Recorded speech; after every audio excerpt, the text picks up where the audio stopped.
Dương Tử và Hứa Khải cùng nhau ôm lại vai diễn trong Thừa Hoang Ký, bắt đầu phát sóng ở Hồ Bắc. Hãy chấp nhận bản thân và bắt đầu năm mới một cách vui vẻ. Do Tian Iu đạo diễn.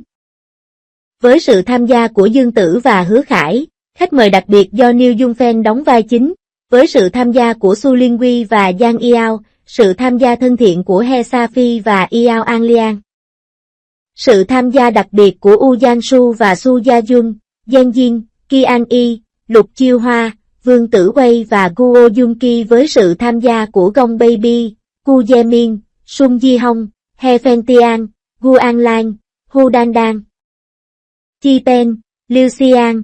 Bộ phim tình cảm thành thị câu chuyện của Chen Huân sẽ được ra mắt tại nhà hát Sông Dương Tử của truyền hình vệ tinh Hồ Bắc vào ngày 7 tháng 1. Vở kịch được chuyển thể từ tiểu thuyết kinh điển cùng tên của Isu, kể về người dần dần trưởng thành và nhận ra giá trị bản thân trong khi đối mặt với những thử thách về gia đình, tình bạn và tình yêu. Về việc theo đuổi giá trị bản thân và đạt được sự hoàn hảo trong sự nghiệp và tình yêu. Bộ phim Thừa Hoang Ký do Dương Tử và Hứa Khải đóng chính đã kết thúc viên mãn. Phim đã thu hút nhiều sự chú ý kể từ khi ra mắt, rating và nhiệt độ của phim ở chặng cuối cũng tăng mạnh, các hạng mục số liệu đều đạt được thành tích tốt. Dương Tử chia sẻ. Ý định ban đầu của cô khi nhận bộ phim này, tình thân là thứ mà Mạch Thừa Hoang, vai của Dương Tử, không thể nào dứt bỏ. Cho nên khi gặp khó khăn trong cuộc sống và công việc, phần cái tôi trong cô ấy cũng dần lớn lên, muốn sống cho riêng mình. Đồng thời, cô ấy cũng hy vọng mẹ sẽ không còn là mẹ của ai khác, hay vợ của ai khác mà là một yêu thương bản thân. Mong rằng mỗi người mẹ đều có thể yêu thương bản thân và có cuộc sống của riêng mình. Đây không chỉ là điều mà đoàn phim Thừa Hoang Ký mong mỏi mà còn là thông điệp Dương Tử muốn truyền tải. Thừa Hoang Ký đã chiếu xong ở đài CCTV8. Hiện rating Quyên đạt 1,9579%, rating đạt đỉnh 5.221%. Nhiều khán giả đã có những đánh giá khi phim kết thúc. Một khán giả cho rằng, hãy xem phim vì chắc chắn bạn sẽ học được một điều gì đó. Hay ít nhất là nó làm bạn chợt nhận ra nhiều giá trị yêu thương mà vì sự hối hả của cuộc sống, đôi khi chúng ta đã bỏ quên. Khán giả khác cho rằng, bộ phim có rất nhiều bài học. Chân thành cảm ơn bộ phim, cảm ơn đoàn phim và diễn viên đã mang đến một bộ phim cảm xúc như vậy. Tuy hay nhưng kết thúc thiếu cao trào và việc phân bổ thời lượng cho các diễn viên chưa hợp lý. Phim hay nhưng ít cảnh tình cảm của nam nữ chính quá. Trong khi câu chuyện bà mẹ xuất hiện trong phim quá nhiều lại cảm thấy thừa thãi, một khán giả đánh giá. Bối cảnh câu chuyện của Thừa Hoang Ký lấy bối cảnh một thành phố nhộn nhịp đương đại. Với trải nghiệm trưởng thành của Mai Chen Huân là tuyến chính. Thể hiện một cách sinh động quá trình chuyển đổi của cô từ Chen Huang đầu gối dựa vào cha mẹ thành Chen Huang chính mình thành giành được độc lập. Mai Chen Huân, do Dương Tử thủ vai, là một cô gái Thượng Hải sau 95 sinh ra trong một gia đình bình thường. Cô ấy chăm chỉ và cực kỳ kiên cường. Dưới vẻ ngoài có vẻ bình thường. Cô ấy mang trong mình một trái tim theo đuổi ước mơ và không bao giờ thừa nhận thất bại. Dưới ảnh hưởng của mẹ cô Liu Wanil, He Sóc và thúc giục quá mức của Shin Jia-ling, do New Jung Fan thủ vai, người xuất thân từ một gia đình khá giả, cô buộc phải cầu hôn bạn trai Shin Jia-ling, do Ngưu Quân Phong thủ vai. Tuy nhiên, điều kiện tài chính của gia đình Shin khiến mối quan hệ bình đẳng vốn có này trở nên mất cân bằng, đồng thời sự can thiệp quá mức của mẹ cô cũng khiến Mạch Thừa Hoang cảm thấy căng thẳng. Sau khi gặp phải hàng loạt thất bại và bối rối, Mai Chen Huân đã dũng cảm chọn cách chia tay Shin Jia-ling và bắt đầu cuộc sống tự lập của riêng mình. Trong giai đoạn sống tự lập này, trải nghiệm của Mai Chen Huân có thể được mô tả là khi một bên khó khăn, tất cả các bên đều gây rắc rối.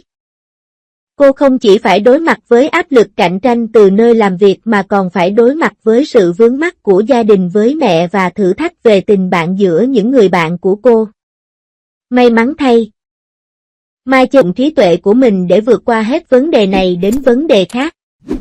Với sự hỗ trợ và tin tưởng của mẹ kế Chen Su-ren, do Woo Giang-su thủ vai, cô đã có thể đảm nhận việc quản lý khách sạn. Tại nơi làm việc, cô trở thành đối tác cùng chí hướng với quản lý khách sạn chuyên nghiệp Yeo Ji-min, do Hứa Khải thủ vai. Hai người tay trong tay và dần dần nảy sinh tình cảm sâu sắc. Tính cách rất khác nhau của hai người khiến mâu thuẫn ngày càng leo thang trong quá trình hòa hợp. Họ dàn dựng nên hàng loạt kẻ thù nhẹ nhàng và thú vị trong cuộc sống đời thường. Có những câu chuyện cười liên tục xuyên suốt toàn bộ quá trình và cốt truyện chứa đầy những khoảnh khắc thú vị. Về vấn đề giao tiếp giữa các thế hệ, tìm ra con đường cộng sinh hài hòa. Ngoài câu chuyện tình cảm, vở kịch còn đi sâu tìm hiểu vấn đề quan trọng trong mối quan hệ mẹ con. Trong vở kịch đến lần khác can thiệp vào việc lựa chọn hôn nhân của con gái mình dưới danh nghĩa tình yêu, khiến mối quan hệ giữa hai mẹ con trở nên căng thẳng. Kiểu chăm sóc xuyên biên giới này dù xuất phát từ tình mẫu tử nhưng lại khiến người con gái cảm thấy đau đớn, bó buộc hơn. Mối ràng buộc tình cảm giữa Mai Chen-gun và mẹ anh Liu Wanil phản ánh mô hình thu nhỏ thực sự của mối quan hệ giữa mẹ và con gái. Và đã trở thành một trong những điểm nhấn cốt lõi của toàn bộ bộ phim. Suy nghĩ có thể khác nhau, nhưng tình yêu không bao giờ chia cách. Những khác biệt. Mâu thuẫn giữa hai thế hệ bùng phát thành những tranh chấp, dần dần được hàn gắn thông qua sự suy ngẫm và thấu hiểu. Cuối cùng, Mai Chen-gun đã tìm ra cách để hòa hợp với mẹ mình. Hai người đã mở lòng và đạt được sự hòa giải, cùng nhau hoàn thành sự tiến bộ của mối quan hệ mẹ con. Thông qua sự Liu Wanil hiểu rõ hơn về những khó khăn tại nơi làm việc và những yêu cầu về tình cảm mà con gái mình phải đối mặt, dần dần trong lòng cô gần gũi hơn với con gái. Chấp nhận những thay đổi trong giá trị của thời đại. Đồng thời tôn trọng và ghi nhận sự lựa chọn của thế hệ mới. Sự ghi nhận giá trị giữa các thế hệ và kế thừa văn hóa. Sự hòa hợp không khác biệt giữa hai thế hệ, tỏa sáng với những kỳ vọng đẹp đẽ về mối quan hệ mẹ con trong những giá trị phổ quát. Đồng thời khơi dậy suy nghĩ sâu sắc của khán giả về cách thức và bản chất của tình yêu. Thừa Hoan Ký lấy sự phát triển cá nhân làm điểm khởi đầu. Bắt đầu từ góc nhìn đa dạng và lần lượt đưa ra các vấn đề thực tế như lựa chọn tình yêu, giá trị cuộc sống và mối quan hệ giữa các thế hệ. Người trẻ nên duy trì mối quan hệ bình đẳng như thế nào trong tình yêu thương, phụ nữ hiện đại nên chủ động nhận. Việc thảo luận những vấn đề này là một phần trong con đường trưởng thành của các nhân vật trong vở kịch, đồng thời cũng là một khóa học bắt buộc mà bạn và tôi phải đối mặt trong đời thực. Bắt đầu từ ngày 7 tháng 1, các bạn chú ý theo dõi Nhà hát Dương Tử của đài truyền hình vệ tinh Hồ Bắc vào lúc 19 giờ 30 phút hàng đêm. Phim truyền hình Truyện Thành Huân, mời các bạn đón xem đúng giờ.